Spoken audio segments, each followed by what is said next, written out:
in the nonprofit space, I think a lot of times there's such deep ownership in being right, and it prevents organizations from becoming all they can be.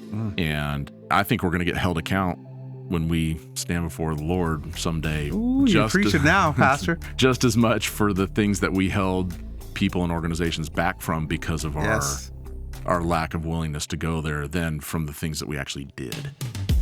Welcome to Cause and Effect, a podcast brought to you by the Dunham Podcast Network. Here, we will provide a fresh voice that breaks down the most recent leadership lessons, fundraising trends, and the ups and downs within the nonprofit industry. And our goal? Increasing your effectiveness for more impact.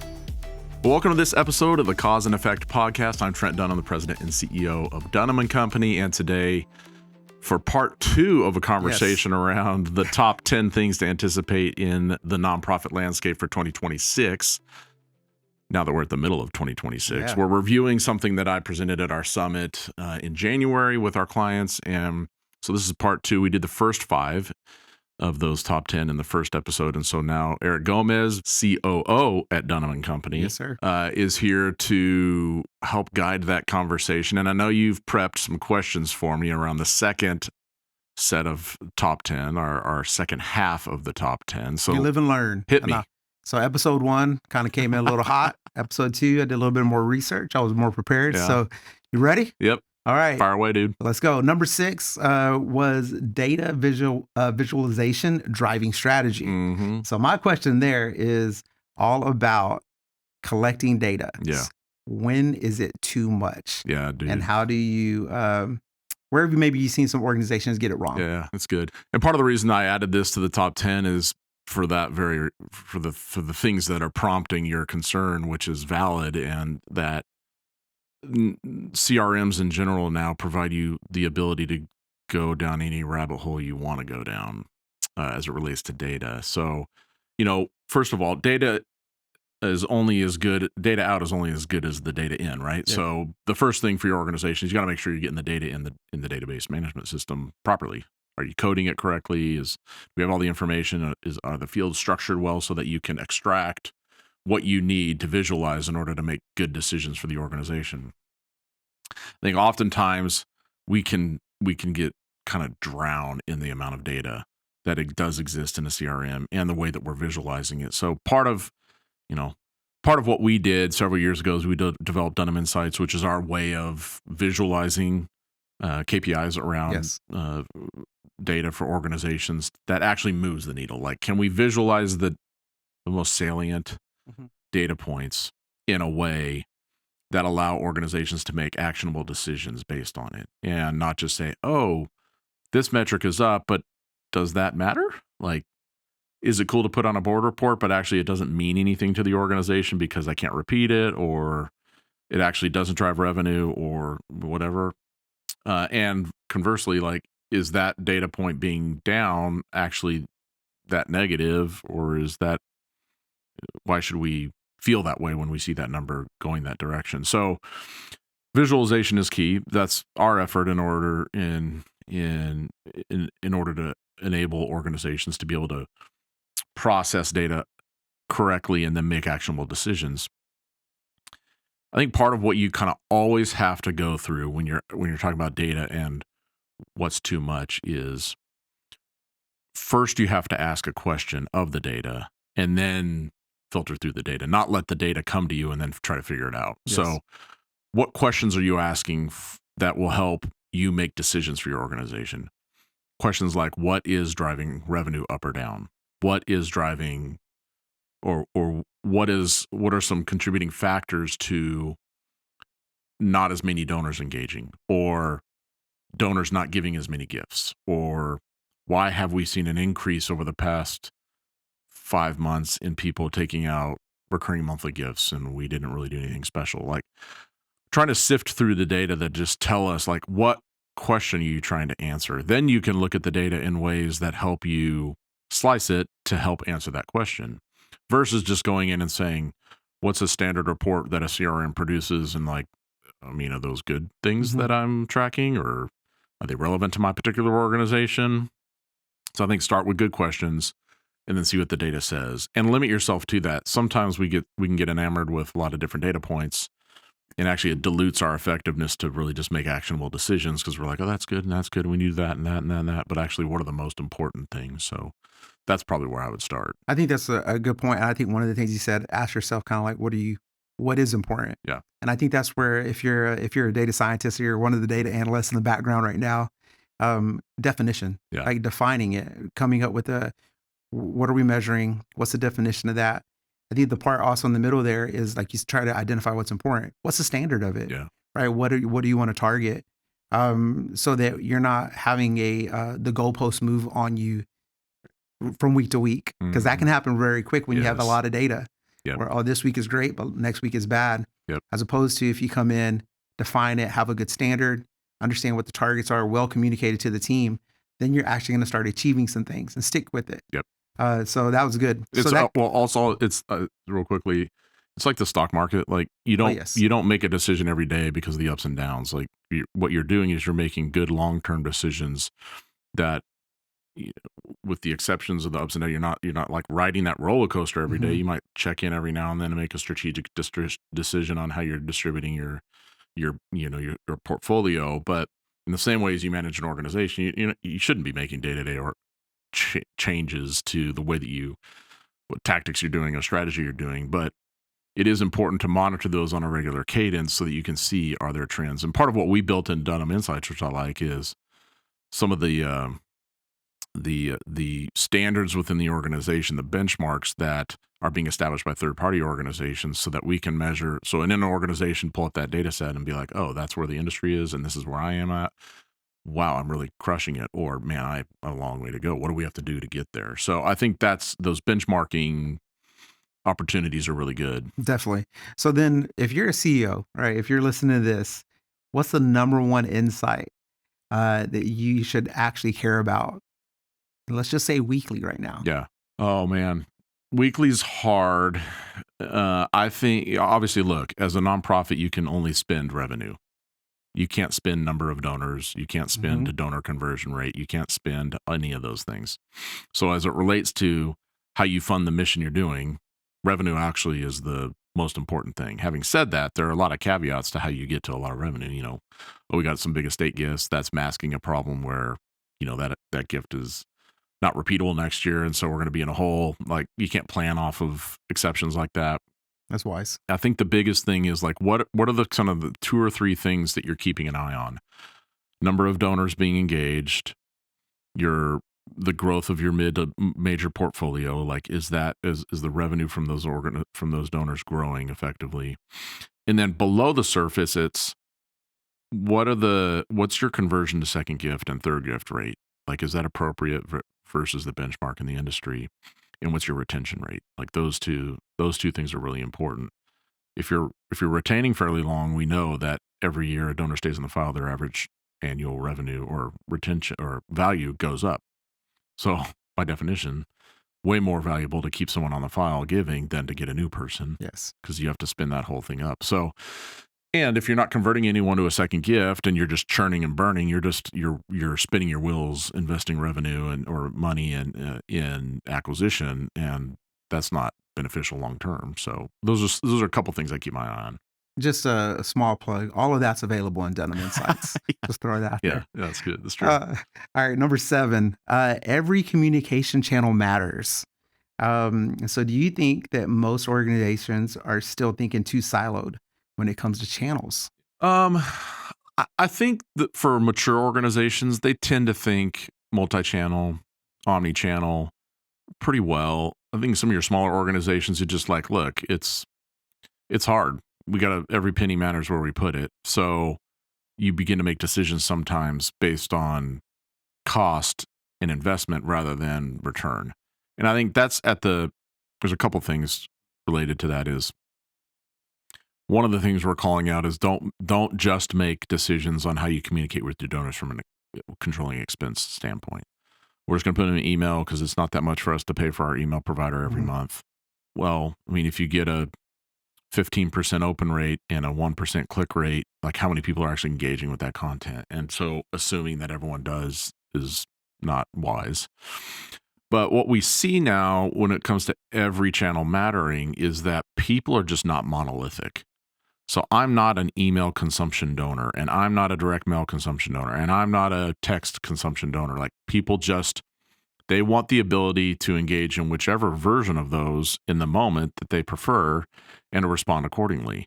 So a coordinated, consistent communication strategy across all of those types of channels, there's additional ones too, is what is most effectively going to engage any number of potential donors and current donors and allow them to give in the moment that they feel most moved to give. So a text may reinforce an email that I get next week, which reinforces a direct mail piece that moves me to go online to give. Like, that's the messy world of marketing and fundraising we're in right now. It's not always a one-to-one. We can't just measure it that way. So it's the effectiveness of that collective communication strategy through multiple channels. And we do see, for every additional channel that someone's getting the same messaging through, their likelihood to respond goes up 30 to 35%. So just think about, that's like, at this point, it's just math if you're looking at getting greater response rates. So then that's good. And I love how you said each one of the channels kind of builds on the other. Mm-hmm. And depending on the moment, the person might have a different response. Yep.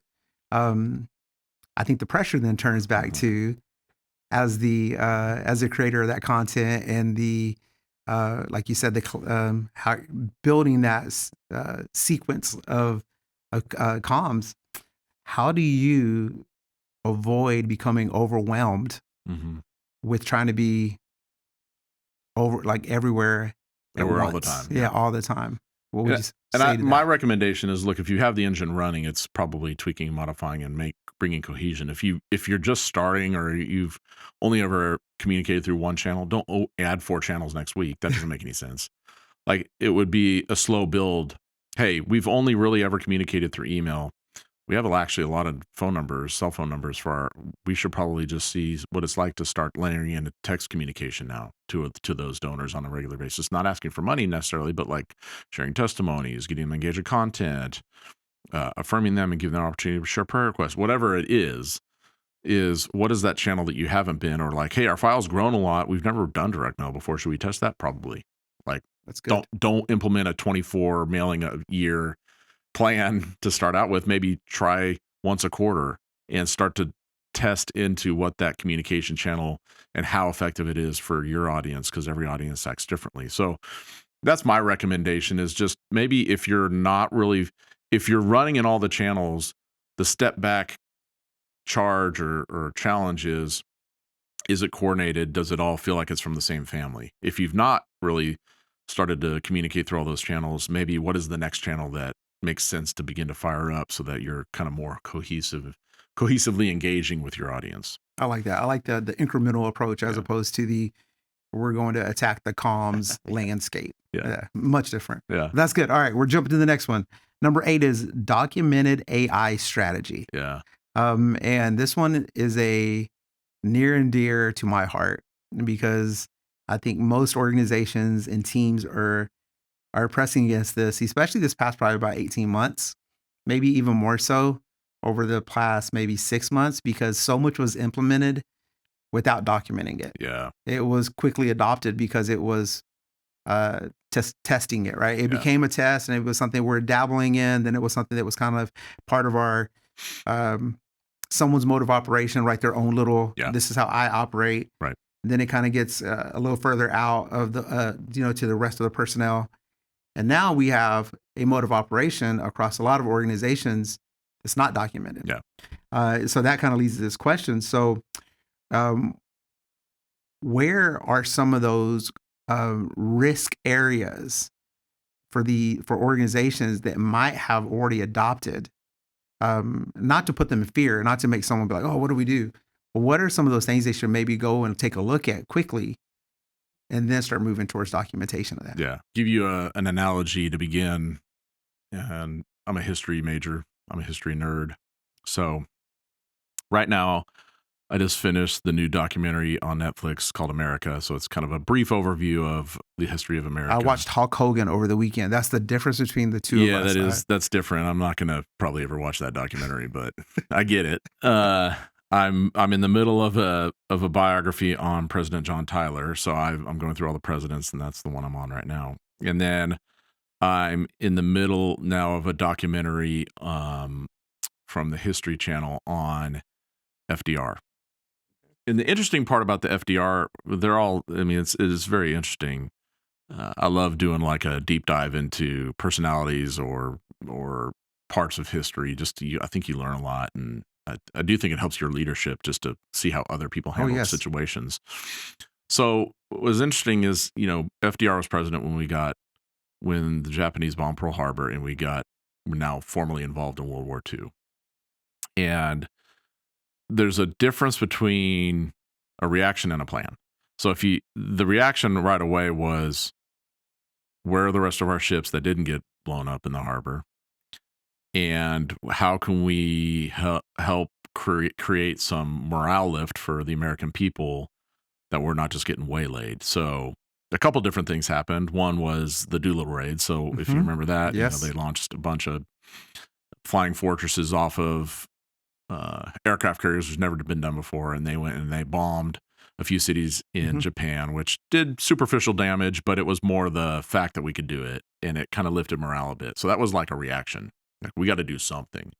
And I think in the AI landscape currently, it's been, we got to do something, or else we're going to get left behind. So what are we going to do, and who's using it, and why, and how's it creating efficiency? Well, that was happening at the same time that they're creating their strategic plan for what are we going to do in World War II? Because, we declared war on Japan. A couple days later, Germany declares war on us. So we're now on a two-front war. The British and Churchill want us involved in a Europe First strategy. We're at war with Japan. We can't ignore the Pacific theater. So, like, how do you plan around this? And so it was like, hey, the plan ultimately came to fruition was, we're going to get involved in the European theater actually through North Africa to begin with. And we're going to start there, and that's going to be our first foray into it. At the same time that we're invading North Africa, we're in one of the bloodier conflicts in the Pacific at Guadalcanal. But that was part of a larger plan that stepped back and said, how do we get to our ultimate goal? Because the preference would be go in the war now, but we couldn't invade Europe. We weren't equipped to do that, ready to do that. Our army wasn't ready.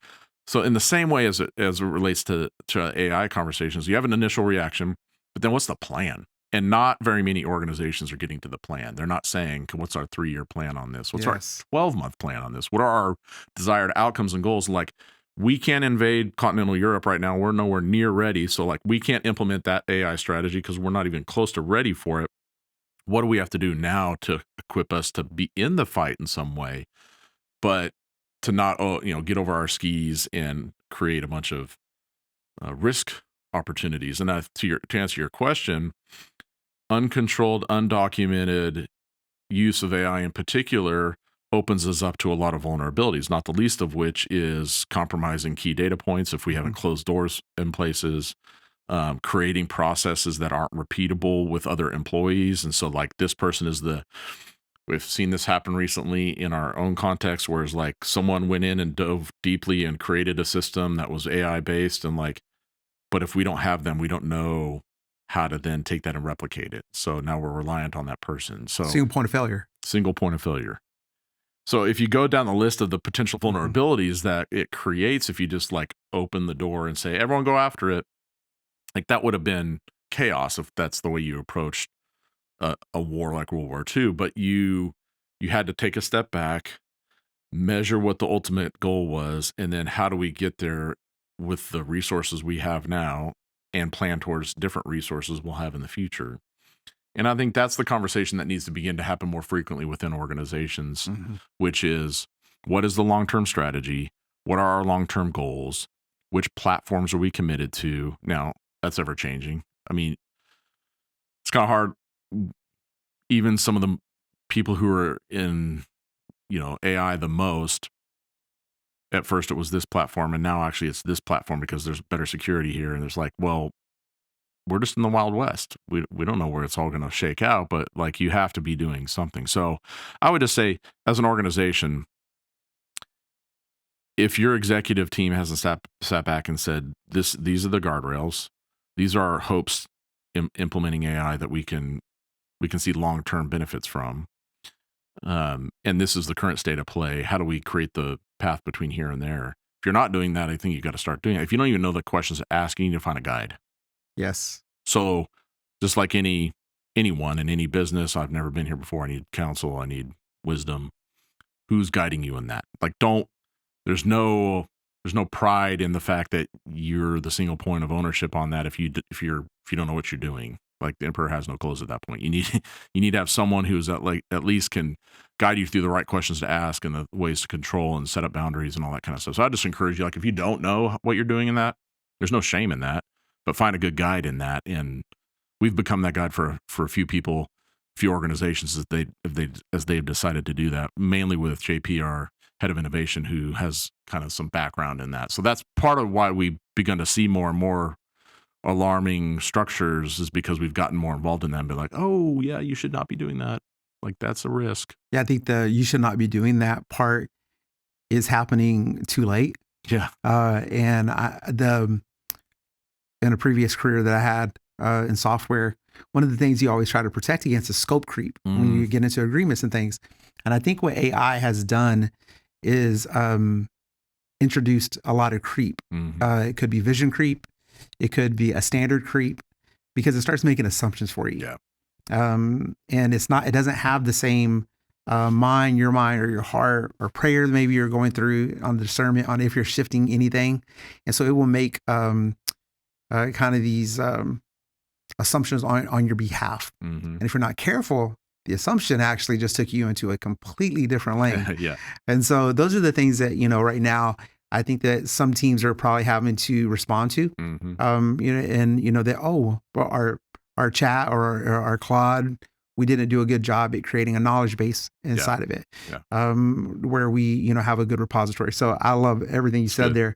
We can actually talk about this for hours, but I'm going to jump to the next one. Okay. All right.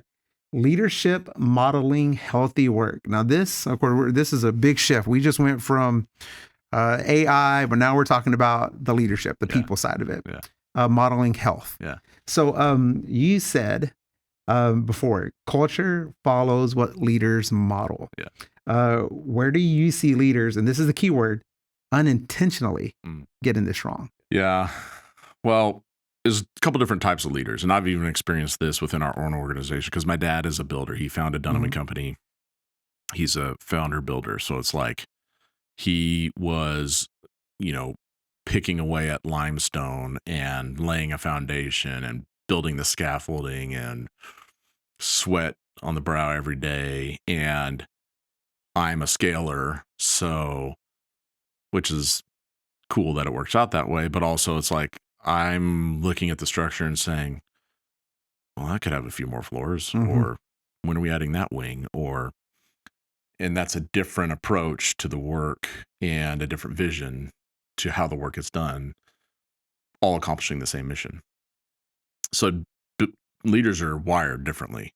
Some are like grow. Some are care. And then there's people in between and kind of every stripe and version of that.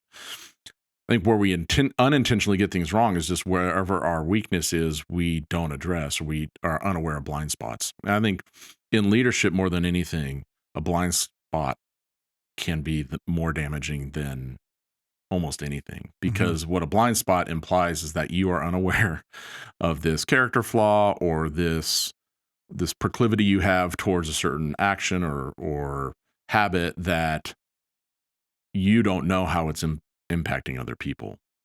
And so you could just be pulling out like, oh, this is great, I'm doing my thing and I'm loving it. And meanwhile, there's just bodies on the side of the road and a wake of destruction. Yeah. And so I think as a leader, the question to be asking ourselves is like, where are my blind spots? Do I have people around me in leadership in my life that can help point those out? And, not necessarily in a negative way, but just be like, hey man, you're a hard charger. And so what you don't see is that the staff is dying because they aren't wired to keep up with your pace and no one's interpreting this for them. And so you have to have good people around you to be able to point out those things. And the vice versa is like, hey dude, you never move. And the staff is like, doesn't want to be here because they're literally just doing the same activity they've always done, and there's no growth in the organization. There's no desire. Like, it doesn't seem or appear like the organization wants to take any ground. Mm-hmm. So it goes both ways, and I think as leaders, we just have to be cognizant of what some of our blind spots in leadership, but also some of our stress reactions. So we all have a stress reaction. So when the chips are down, and things get heated, or life has us over a barrel, or whatever it is, everyone has a stress reaction. So are you aware of what your stress reaction is? Have you put things in place to ameliorate the impact of that, and to give other people an opportunity to lead in those moments where your stress reaction may be to shut down, it may be to get hyper involved, it may be to burrow into things, it may be to get really curt with people, like whatever your stress reaction is, like being aware of that, and then knowing, how do I lead in that moment in a healthy way, and say, okay, I know this is about to come, and socialize it. So there are times where, like, I'll just communicate to my executive administrator, it's like, hey, chips are down right now. I apologize for being curt recently, but can you help make sure that I'm kind of focusing on the right things I need to focus on? Like, I think those kind of conversations with peers and leaders and other people in your organization, you're not excusing anything, but you're calling out, hey, hold me to account during this kind of stuff. So identify your stress reaction, embrace it. It is what it is. You can't change it, but just maybe you can temper it or be aware of it, or help people process why that is the case in those moments. And then, are you asking the questions about what my blind spots are as a leader?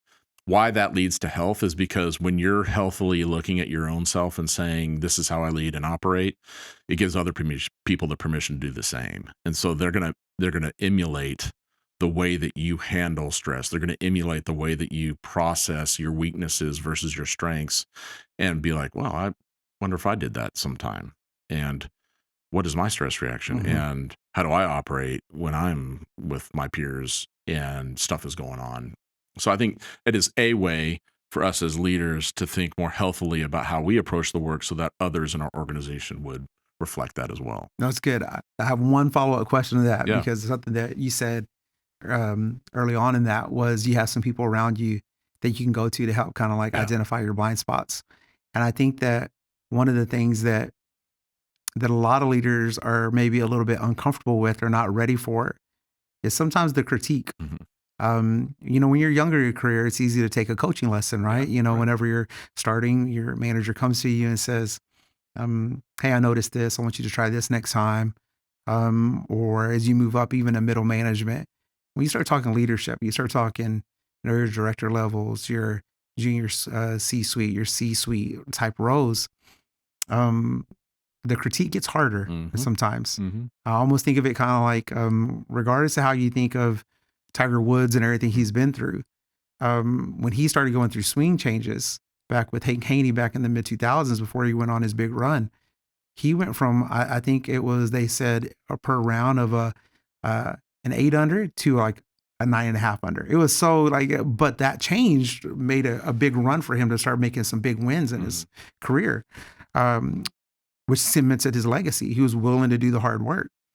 Why do leaders struggle so much with sometimes putting themselves in a vulnerable position to take that critique? Yeah. I mean, it's the age-old question, right?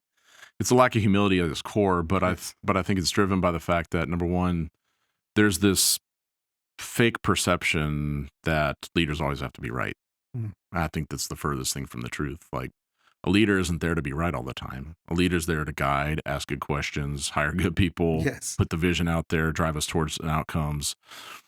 And you're probably going to be wrong half of the time. Like, and more on business related things, whether that's a strategy or an innovation or whatever, and being willing to be wrong. Like, I don't think anyone really cares at the end of the day if you're right or wrong, but I think there's such ownership in being right. In some ways, some leaders have made that the God, is being right, especially in the nonprofit little space. G. Yeah, the little G.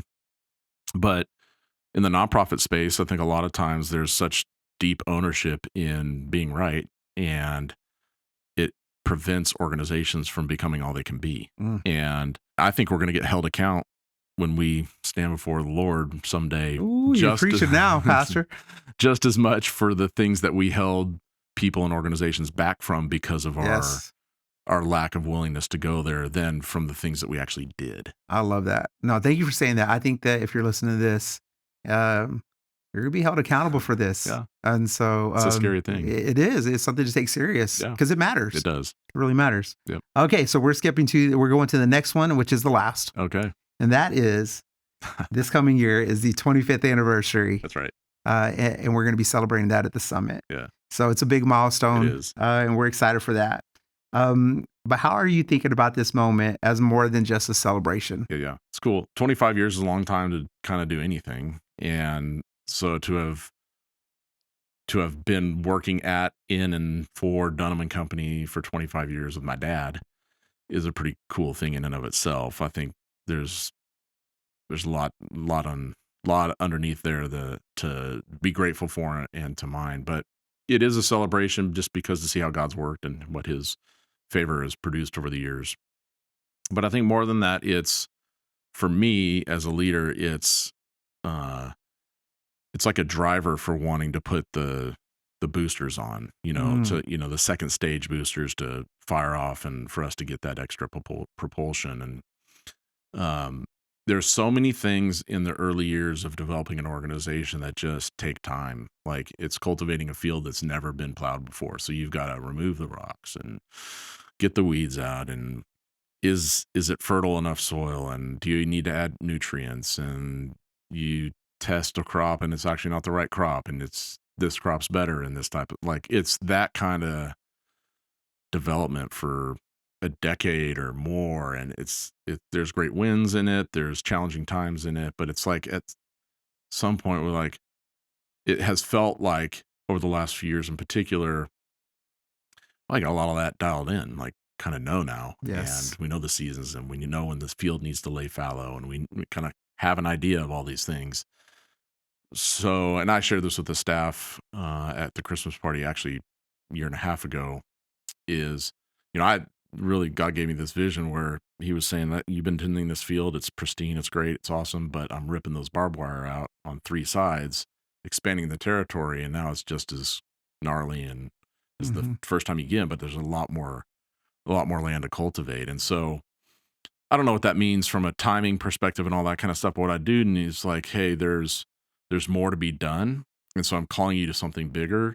And you need to be prepared for everything that is going to be required for that next season. And really seeing the team react in a way that's been encouraging to me to just lean in and say, what do we need to do to help make that a reality? And how do we need to think differently? And how do we need to use different tools and resources? And how do we as people need to get better at what we do? And on and on and on and on. And I think that's what probably the coolest part of 25 years is it's a foundation. The story's not complete. We haven't written anything. It's not the end. It's not to be continued. It's no, it's a continuation of maybe some of the coolest chapters still to come and what that story is going to look like. And I think with that mentality and vision, just excited to see how God's going to work. Yeah, I think I have learned now working with you, you'll celebrate, but we're moving forward pretty quick. Right. We move forward rather quickly here. Right. And I think one of the cool parts that you just mentioned, because when you shared it this past Christmas as well, was the vision that you had for the expanding the land. When I think of any kind of expansion, I think that God is providing an opportunity for dominion, right? Just the good old fashioned dominion word. And I think that there's been a lot of obedience here that has unlocked that favor to have that, the dominion increased. And so I know that here we take that serious as your staff. We do. We it's such an honor to go out and try to occupy new space and help new clients and new organizations that are out there trying to also then grow theirs. That's right. And so it's this ripple effect of favor. Yeah, it's really pretty to watch. That's cool. And so that's all we had. Yeah, it's Trent? A fun season. I think these are examples of things that we just continue to be thinking about. We never stop thinking about what needs to change, what do we have to evaluate, what's next. And the top 10 and these last 5 that we reviewed today are just an example of that. We got to stay on it. It's not, the story's never fully written. We're never done until we're called to heaven. And so we're going to stay with the shoulder behind the plow, just getting things done. So thanks for helping facilitate some of that conversation today. It's a lot of fun. Yeah. And thank you for joining today's episode of the Cause and Effect Podcast. Join us again next time. And thanks for listening to the Cause and Effect Podcast, a resource developed by Dunham+Company. We'll be back in 2 weeks with a new episode. In the meantime, do us a favor. If you like this content, subscribe, share us with a friend, leave us a review on your podcast provider, and follow us on Instagram and Facebook at Dunham+Company to help us spread the word. Thanks again, and join us next time as we work together towards increased effectiveness for more impact.